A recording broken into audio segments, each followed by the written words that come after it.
Hey families, how are you doing? I hope you guys all had a happy Easter, whether you were able to come and join us in person or whether you were able to do it online to do Easter Jam or the regular lessons we have. Now this month, we have a theme called Reconnect, and it's all about having peace or looking at what peace is, proving you care more about each other than winning an argument. And specifically here in week 2, we are looking at the lesson of we can make peace with others. And if you are joining us online, you can take a look below at the link that you can click on to go into extra lessons or look at some devotionals or God times that you can do during the week. We hope you guys have a great week, and we're so glad that you can join us, whether online or in person. Take care and have fun. Bye.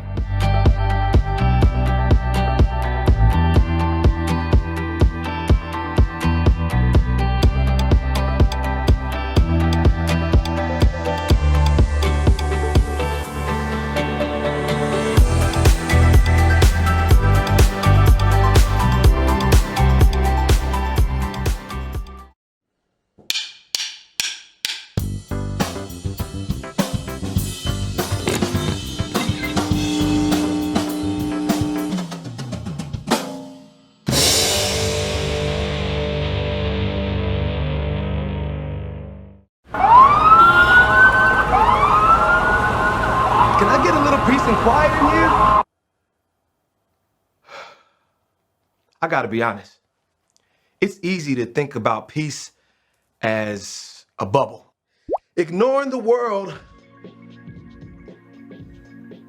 so that you can chill out and get a little you time. Or maybe you think of peace as a simple agreement.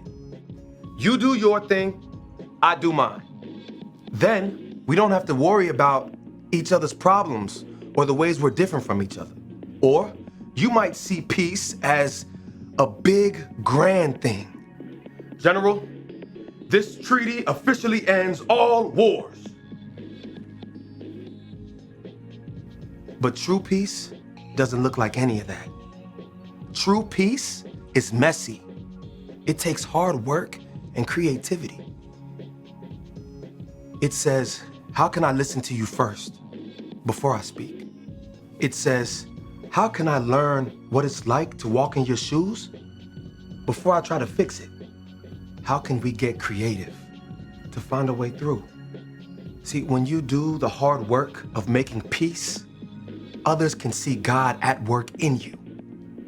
That's why making peace is an amazing way to worship God with your life. Because worship, it's about more than just singing loud. It's all about living loud.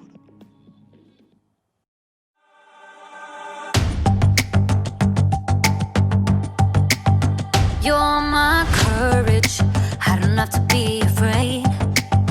You're my fortress, no matter what comes my way.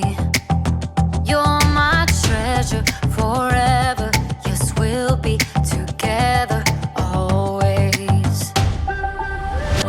Even when the days get harder, I know you'll rescue me.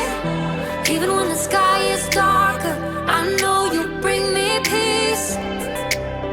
You are my strength, you are my savior. Oh. Even when the road gets longer, I know you'll be with me. Even when the waves crash harder, your face is all I see.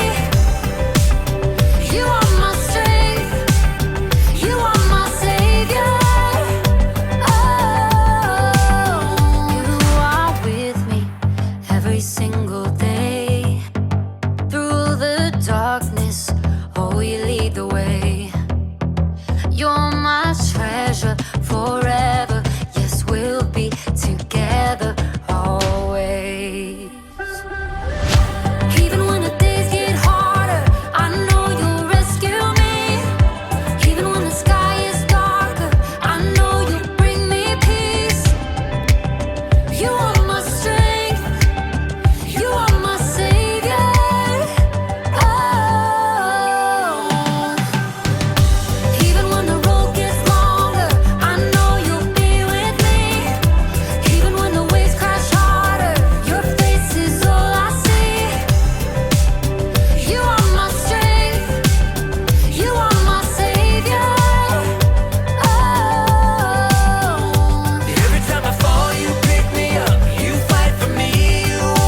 boy, Jacob, and today we're talking about peace.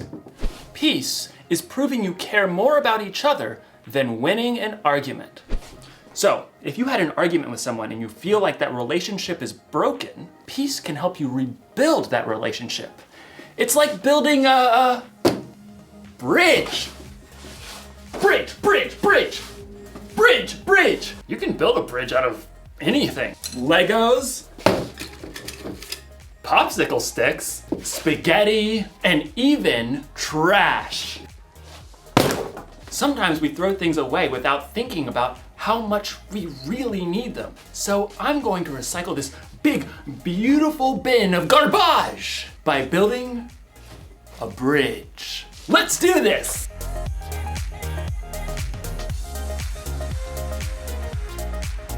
It's alive! Now we just need some glue. Glue. Oh! Glue stick. That should work, right? Everything you build needs the right kind of glue to hold it all together. Without the right kind of glue, everything can kind of fall apart. Now, ladies and gentlemen, I present to you the Recycle Bridge!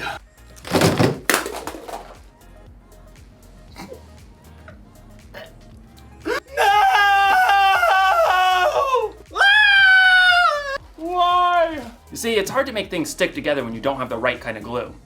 As you'll discover in today's story, helping people stick together takes the right kind of glue too. So, stick around. You see what I did there? Stick. The Bible. It's 66 books of history, stories, letters, and poetry that fit together to form God's one big story. The epic adventure of how He created us and loves us so much that He made a way to rescue us. As we travel through the Bible, from Genesis to Revelation, we discover people who met God and found their lives changed forever. Now, for an amazing story, inspired by the book of Colossians, chapter 3, verse 15. In a letter written to the Colossian church, the Apostle Paul wrote, "Let the peace that Christ gives rule in your hearts. As parts of one body, you were appointed to live in peace and be thankful." Now let's see what that truth may look like played out in our lives today. Katie wiped the sweat from her forehead and took a long drink from her water bottle. How is it this hot in April? She looked back at the long patch of scrubby ground on the corner lot by Miss Watson's house. Her friends, Caleb and Nona, were both pulling weeds too. I thought we'd be done before lunch. It'll take us days to clear out all this brush. All three kids lived in the same neighborhood and were in Mr. Benson's 7th grade social studies class. It had been Katie's bright idea to start a neighborhood garden for their community service project. Well, we have to finish, unless you want to fail social studies. Even though the friends had been working for a couple of hours already, they'd only cleared the brambles from a small patch of land at the corner. Even when we finish pulling weeds, we still have to dig up the dirt. Yeah, and plant the seeds and water them and stuff. Look, we just need to get it done. I really want an A, okay? Let's use what we've cleared so far and pick one thing to plant. Sunflowers. What? They're big. They're bold. They'll brighten up the whole neighborhood. I don't want to plant flowers. Katie did a quick search on her phone for backup. Plus, you aren't supposed to plant sunflowers until summer. That's a big fat fail for class. Well, it feels like summer. We should plant a pumpkin patch. I mean, how awesome will it be to have all the little kids come right here to get their pumpkins in the fall? That's like half a year away. You guys. Plus 2 words, pumpkin pie. 2 more words, is disgusting. Katie jumped right between her sparring friends. You guys, we need something easy that will actually grow now before the end of the school year. I looked it up. She held up her phone and showed them a picture of small flowers with viney green stalks. What are those even? You have got to be kidding me. Katie checked her screen again. Petunias. We can plant them right here by the stop sign. They grow super fast, we'll get a good pick for class, and then we're done. I thought the whole point of this was to help people. Petunias are nice.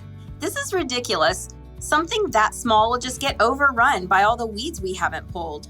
You got a better idea? Yeah, sunflowers. You know, something big and beautiful. Or pumpkins. Katie ripped off her gardening gloves and hurled them into the dirt. Fine. Do your own community service project. You're quitting the garden? It's not a garden, it's a weedy dirt patch. I'll do my own project. Katie grabbed her water bottle and her tools and stalked off. I cannot believe them. At home, Katie kicked off her muddy shoes and hurled her dirty gloves on the floor. How'd it go, sweetie? Awful. We hardly cleared any weeds, and Nona and Caleb wouldn't listen to my idea about what to plant. It is a pretty big project. I'm doing my own. Isn't it a group thing? Nona and Caleb don't even care about the grade. They want to do all this stuff with pumpkins and sunflowers and stuff we'll never even finish. I get it. It's a lot easier to keep it small, but it's up to you whether you want to hold on to being angry or go make this right with your friends. They started it. Look, God designed you to be at peace on the inside, peace with Him and with others. Okay, yeah, I don't know where to start. You could start with more help. I bet Miss Watson would be willing to lend a hand since that weedy patch is right by her yard. Maybe. Oh, and Mrs. Garcia is always trying to start a garden in their backyard, but she says it's too shady. Maybe she'd like to help. Katie nodded slowly. After lunch, she took a trip around the neighborhood and spotted Caleb shooting some hoops in his driveway. Then she dragged him across the street to knock on Nona's door. You realize I don't want to talk about this? I don't want to talk about this. Just give me a minute. Both of you, please. Caleb and Nona stared at Katie, arms crossed. I'm really sorry. I got so stuck on making an A that I didn't listen to your ideas. I was just so hot and frustrated. Katie's friends waited. I talked to Mrs. Watson and the Garcias and that family with the little kids by the stop sign. They all want a garden, like a big vegetable garden. They want to help us. Really? We could clear the lot pretty fast with that much help. And we can plant everything, tomatoes and beans and carrots and sunflowers and pumpkins and whatever people want to eat. We'll have to help keep it up over the summer though. All the way to pumpkin season. Exactly. Okay, I'm in. Caleb gave Katie a high five. Then they both turned to Nona. She hesitated. Okay, sure. But you're not gonna get me to eat pumpkin pie, because sweet potato is way better. Deal. The Garcias can help out tomorrow afternoon, so we can get back to it then. Katie headed home, relieved that she was on good terms with her friends again and at peace on the inside. She was living out the truth of Paul's words. Let the peace that Christ gives rule in your hearts. As parts of one body, you are appointed to live in peace and be thankful. Some days, people are hard to get along with. Your sister spills milk on your homework. Your mom packs your lunch with that weird kind of bread you keep telling her you don't like. You have an argument with your friend over your group project. You just want to yell at everybody. But the Apostle Paul reminds us in his letter to the Colossians, let the peace that Christ gives rule in your hearts. As parts of one body, you are appointed to live in peace. Do you hear that? It's your job to make peace with the people around you. It's one of the things that you were made for, but you don't have to do it alone. You can have the peace that Christ gives. That kind of peace is strong and powerful. It's the glue that holds relationships together. So, if your sister spills milk on your homework, be quick to forgive. If you're in an argument with a friend, be patient and listen. And if you feel like yelling at everyone, count to 10, or yell into a pillow. Or better yet, ask God to give you peace. Don't throw away a relationship without thinking. Peace is more important than being right. Here's the one thing to remember today. We can make peace with others. Think about who you need to make peace with today. Ask someone you trust for ideas on how to take the first step. You'll probably need a little creativity, and you'll definitely need the right kind of glue. Super glue. This ought to do the trick. When you see me next, I'll have a bridge that will truly last. Well, I'll see you next time.